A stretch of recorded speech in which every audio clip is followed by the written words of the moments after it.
الشيطان الرجيم بسم الله الرحمن الرحيم ثم الصلاة والسلام على أفضل خلق الله وأشرف الأنبياء والمرسلين نبينا محمد وعلى آله وصحبه ومن تبعهم بإحسان إلى يوم الدين أما بعد فالسلام عليكم ورحمة الله وبركاته. نحن سنبدأ إن شاء الله سلسلة جديدة من الدروس حول النحو العربي، والكتاب الذي سندرسه في هذه السلسلة هو النحو واضح لمؤلفين الجارم والمصطفى أمين. هذا الكتاب درس في مراحل ابتدائية في المدارس، ويستخدم أيضا لغير الناطقين باللغة العربية. يتميز بسهولته وبساطته في شرح قواعد النحو كما يدل عليه عنوانه. يتكون الكتاب من 3 أجزاء لمرحلة ابتدائية، وكذلك من 3 أجزاء لمرحلة ثانوية. Nous entamons بإذن ta'ala une nouvelle série de cours portant sur la grammaire arabe, et le livre que nous allons étudier, Inch'Allah, dans cette silsila est An-Nahw al-Wadih, la grammaire claire des auteurs Ali Jairim et Mustafa Amin. C'est un livre qui est enseigné dans les cycles primaires des écoles et est aussi utilisé par les non-arabophones. Il se distingue par sa facilité et sa simplicité dans l'explication des règles de grammaire, comme son titre l'indique. Aussi, l'une de ses particularités, c'est que les cours sont très souvent accompagnés d'exercices qui se présentent en 3 volumes pour le niveau primaire, comme on va le voir ici, les marhalati al-ibtidaiya. Et puis, vous aurez la partie secondaire qui se présente également en 3 volumes. Pour dire que c'est un livre de référence parmi les livres contemporains de la grammaire arabe. Et pour ce qui nous concerne, alhamdulillah, nous allons entamer le premier volume du niveau primaire. Et le but, c'est de comprendre petit à petit les différentes règles de grammaire, de voir plus en détail comment faire l'irab, qui est l'analyse grammaticale. Ensuite, on verra des règles de surf, la science de la morphologie. Et la première leçon de cette série de cours s'intitule Al-Jumlatu al-Mufida. Al-Jumlatu al-Mufida, qui signifie la phrase qui a un sens. La phrase qui a un sens.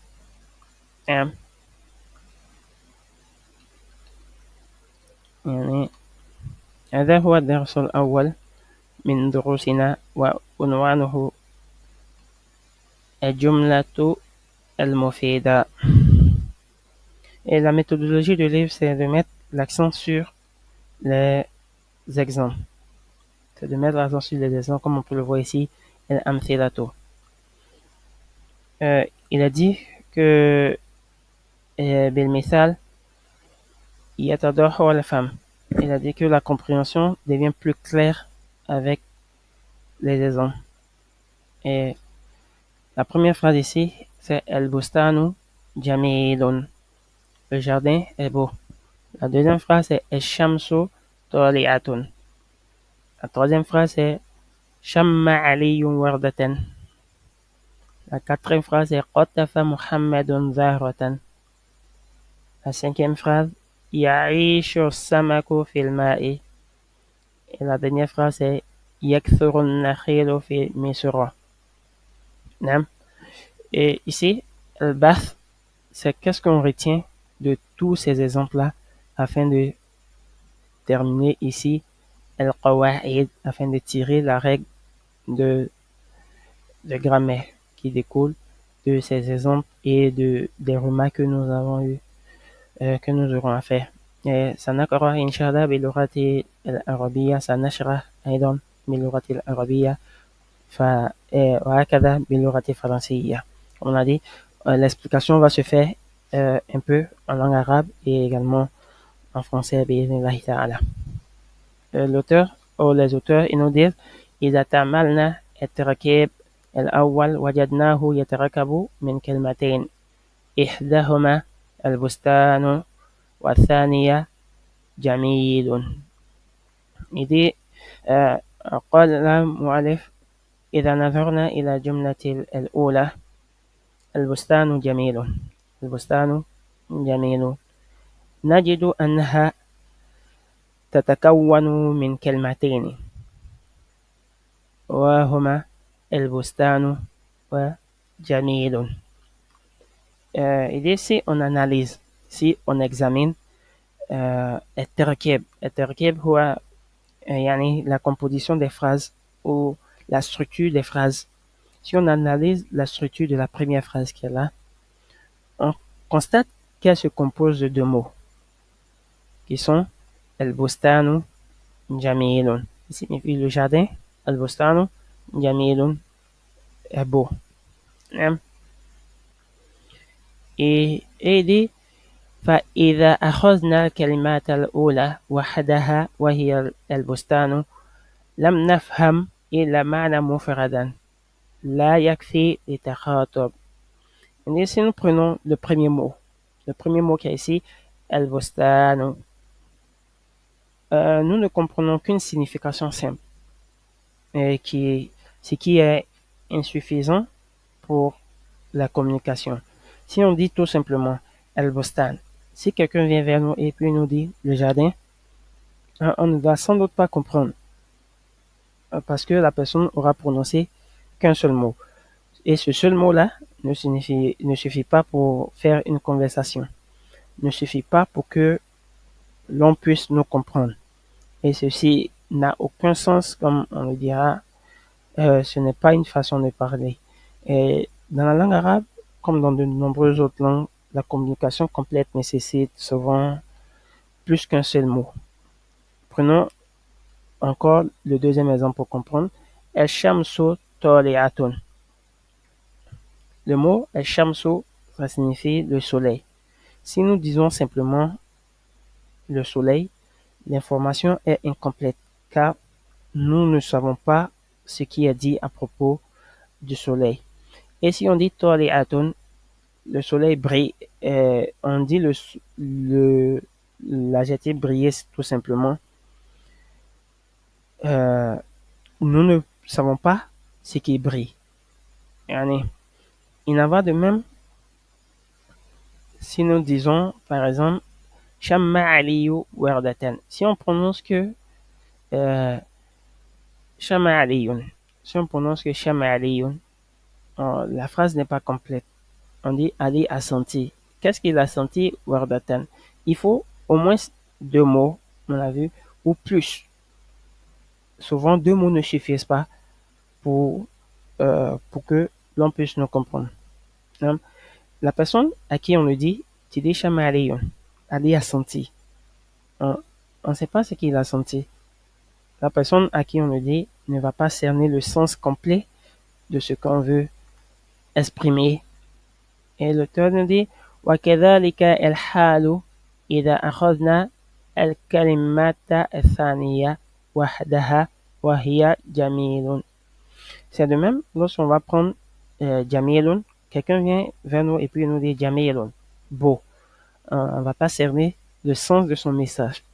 Très. L'auteur nous dit ولكن إذا ضممنا إحدى كلمتين إلى الأخرى على النحو الذي في التركيب وقلنا البستان جميل فهمنا معنى كاملا واستفدنا فائدة تامة وهي اتصاف البستان بالجمال. Il dit, par contre, سنشرح باللغة العربية كما قلنا. نعم. لا مشكلة. لكن عندما ندعو كلمتين يعني البستان وجميل معا. عندما ندعو هذين الكلمتين معا ونقول البستان جميل نحصل على معنى كامل، نحصل على معنى كامل، وهو أن البستان يتصف بالجمال. Si on combine les deux mots, El Bustan Jamil, comme dans la structure, comme dans l'exemple, et on dit El Bustan Jamil, le jardin est beau, euh, nous comprenons d'une signification complète et obtenons un sens complet qui est ici l'attribution de la beauté au jardin. On attribue la beauté au jardin. Si on rassemble ces deux mots, comme ici, Esham Sotoleatun, si on rassemble ces deux mots, si on les regroupe, la phrase fera alors sens. On va saisir le sens de la phrase dans son entièreté. On comprendra pleinement le message qui veut être véhiculé, comme pour nous dire le soleil brille, qui est ici le fait de donner la brillance au soleil. Et cette phrase-là, ce genre de phrase, El Bustanu Jamilun, El Shamsu Tariatun, on les appelle Jumlatu Ismiya. Jumlatu Ismiya. En arabe, ça commence par des noms. Ici, El Bustan, le jardin, c'est un nom. Et de même, Hakada, El Shamsu, c'est également un nom. Le soleil, c'est également un nom.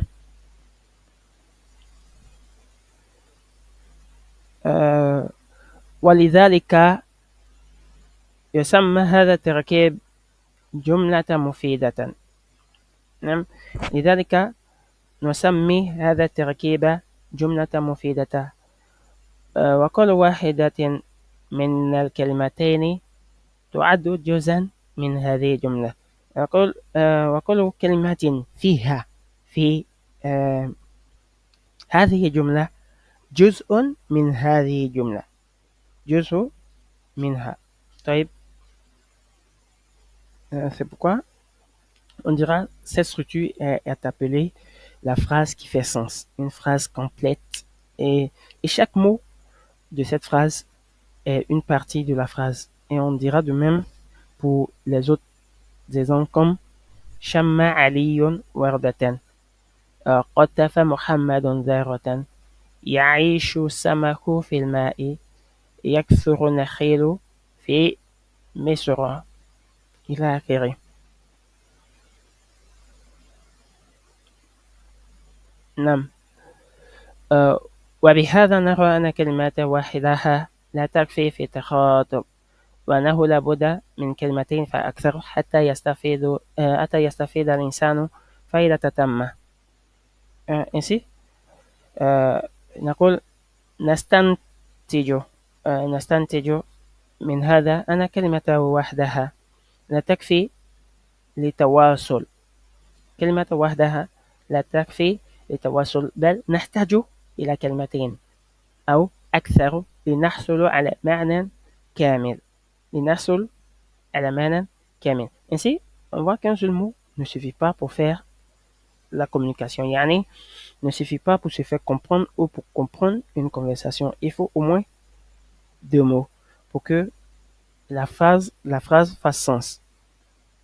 Et l'auteur, il va dire وَعَمَنَ قُمْ اجلس تكلم مما ظهر أنه كلمات واحدة كافية في التخاطب، فليس في الحقيقة بكلمات واحدة، وإنما هو جملة مركبة من كلمتين إحداهما ملفوظة وهي قم مثلا، وأخرى غير ملفوظة وهي أنت التي يفهمها السامع من الكلام وإن لم ينطق بها.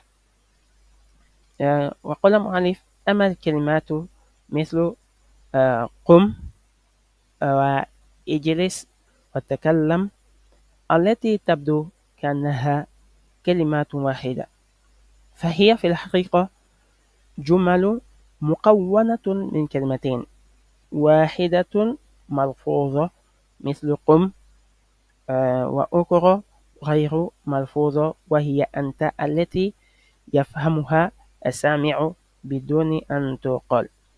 هنا كما قلنا الجملة المفيدة أو الكلام وما يتركب من كلمتين فأكثر. وقال المؤلف سواء أكان هذا التركيب ظاهرا يعني تحقيقا أم كان مقدرا أو تقديرا لابد أن يتركب من كلمتين فأكثر تحقيقا أو تقديرا. تحقيقا يعني البستان جميل، تحقيقا هذا مركب من البستان وجميل. وتحقيقا أو تقديرا كقم، فهذا لم يتركب من كلمتين تحقيقا ولكن تقديرا، لأن في قم فيها ضمير مستتر في قوة بارز كما قال ابن عثيمين رحمه الله، فهي مركبة من كلمتين. فكل فعل مما تقدم يعود تركيبا لوجود ضمير مستتر في كل منها، ويكون التقدير قم أنت، اجلس أنت، تكلم أنت. لو قال لك واحد ماذا أكلت؟ فقلت له السمكة. لفظ سمك هو مركب لكنه مركب تقديري، التقدير أكلت السمك، فهي في تقدير فعل وضمير ومفعول به من 3 كلمات. نعم. Comme on le disait, quant aux expressions telles que lève-toi, assieds-toi ou parle, qui semblent à première vue être des mots uniques, mais qui sont suffisants pour la communication, ce sont en réalité pas des mots uniques, mais des phrases composées de 2 mots. L'un, il est exprimé comme dans qum. Quand quelqu'un te dit lève-toi ou parle, takalam, parle, ça semble à première vue un seul mot. Mais en réalité, c'est une phrase qui est composée de 2 mots. L'un est exprimé, takalam, il est prononcé, et l'autre est implicite. L'autre, il est caché, il est tardir. L'autre, il est caché, qui est en réalité le pronom tu, toi. Lorsqu'on dit takalam, l'auditeur lui comprend la phrase sans que le toi ne soit prononcé. Toi là, parle. Ou toi, mange. De même, lorsque quelqu'un te demande, par exemple, qu'est-ce que tu as mangé? Et puis tu dis du poisson. Du poisson, c'est en un seul mot, samak. C'est en un seul mot. Mais en réalité, de façon implicite, c'est 3 mots. J'ai mangé du poisson. C'est composé de 3 mots, mais les 2 autres mots ne sont réellement pas prononcés. Mais l'auditeur, il comprend. Et ça, yafham. Yafham min al-kalam. Même si ce n'est pas prononcé, l'auditeur, il comprend. La règle ici, al-qawa'id, elle dit, en résumé, pour former une phrase mufida, une phrase qui fait sens, une phrase complète en arabe, il faut au moins 2 mots. Il faut au moins 2 mots. Et cela permet de transmettre une idée complète et compréhensible. طيب التركيب الذي يفيد فائدة تامة يسمى جملة مفيدة ويسمى أيضا كلاما. Donc, la structure qui permet d'avoir un sens est appelée jumlatun mufidatun. On l'appelle jumlatun mufida et on l'appelle également kalam, comme Ibn Ajurum et Ibn Hisham, qu'Allah leur fasse miséricorde, eux ils ont décidé de prendre le thème kalam. Kalam huwa al-lafdhu al-murakkabu mufidu biwad'i. Il y a certains qui ont décidé de prendre le thème jumlatun mufida et d'autres ont décidé de prendre le thème kalam, mais il n'y a pas de contradiction dans la yani istilah, dans la terminologie. الجملة المفيدة قد يتركب من كلمتين وقد يتركب من أكثر. La phrase qui fait sens, la phrase complète, doit être composée de 2 mots ou de plus que deux mots. وكل كلمات فيها تعد جزءا منها. Et tous les mots de cette phrase sont une partie en réalité de la phrase. Et ici, on a Tamarinatun. Tamarinatun, c'est les exercices d'application. Et ce qui est bien avec ce livre, c'est de beaucoup s'exercer. Il y a beaucoup d'exercices dans ce livre. Et là, avec les exercices, on aura une compréhension euh, plus complète, Inch'Allah. Et Tamarin Awal, le premier exercice, il a dit ici, يعني اقرأ الأمثلة السابقة وبين عدد كلمات في كل مثال. Elle demande de lire les phrases précédentes qui sont là, de lire et de dire le nombre de mots qui composent chaque phrase. يعني ici on a شم علي وردة. شم, sentir, aller, et puis la rose. Non, ici c'est composé de trois mots. يعيش السمك في الماء. Le poisson, il vit dans l'eau. Vit, poisson, vit dans l'eau. حرف جر والماء. نعم. طيب. C'est le premier exercice. Le second, اقرأ اقرأ الجمل آتية وبين الكلمات في كل واحدة منها. On demande de lire chacune des phrases qui se trouvent là et d'expliquer comment est-ce que les phrases sont formées. Expliquer les mots. Esamahu, c'est les mubtada, mumtura et les khabar. De même, yanqatiru al-mato. Ici, la plus ACC, c'est jumlato ismiya ou jumlato fi'liya, Inch'Allah. Le troisième exercice, mayyez al-jumla mufida fi al-tarakib atiya. On dit de distinguer ce qui est jumlato mufida et de ce qui ne l'est pas. Quand tu lis akala faridun, farid a mangé, est-ce que c'est une jumlato mufida ou non? El qaitaru sari'un, le train il est rapide, est-ce que c'est une phrase qui a un sens? Le quatrième exercice, c'est dit ijal kulla mithali min amthilati atiya jumlata mufidatan بوضع كلمات ملائمة في المكان الخالي.